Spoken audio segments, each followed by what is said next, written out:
చాలా మంది అంటుంటారు. ఏమంటున్నారండి? కొడితే ఏనుగు కుంభస్థలాన్ని కొట్టాలా, ఈ నార్మలోని వట్టోని పచ్చోని పెట్టి కొడతావంటారు. నిజంగా కొడితే నిజంగా ఏనుగు కుంభస్థలాన్నే కొట్టాలి.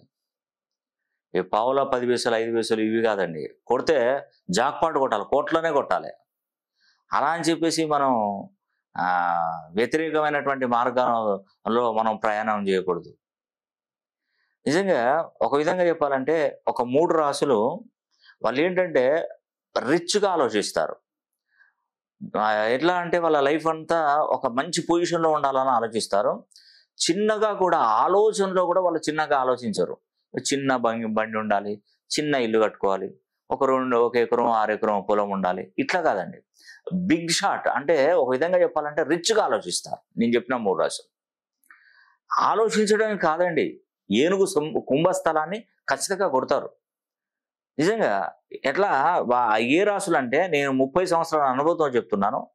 మీరు కామెంట్లు పెట్టుకుంటే పెట్టుకోండి సార్. పెట్టుకోండి. ఎవరైనా పెట్టుకోండి. నా మాటలు విని ఒక ఇద్దరు కాదు ఒక్కరు నా మాట విని ఫాలో అయ్యి వాళ్ళు స్థిరపడితే సంతోషించే మొదటి వ్యక్తిని నేను. మీ తల్లిదండ్రులు కాదండి. నాకే స్వార్థం లేదు. మిమ్మల్ని మేలుకోరే వ్యక్తులు మీ తల్లిదండ్రులు, ఆ తర్వాత నేనే. నిజమండి.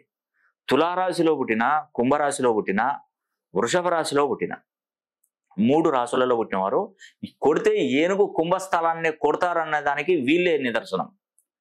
మీరు ఒక్కసారి వీలైతే మీ పేరుని 270 డిగ్రీస్ నుండి 360 డిగ్రీ కోణంలో మీ పేరును సరి చేసుకోండి. నేను చూసేటువంటి పద్ధతులు నేమాలజీ, గ్రాఫాలజీ, సిగ్నేచరాలజీ, ప్రొనాలజీ, Indian western numerology, Indian western astrology, ప్రశ్నాశాస్త్రం, హస్తరేఖలు, గవ్వలు, తాళపత్ర గ్రంథాలు ఇలా అన్ని విధాలుగా నేను పరిశీలన చేస్తానండి. దానిలో ఎటువంటి సందేహం కూడా లేదు.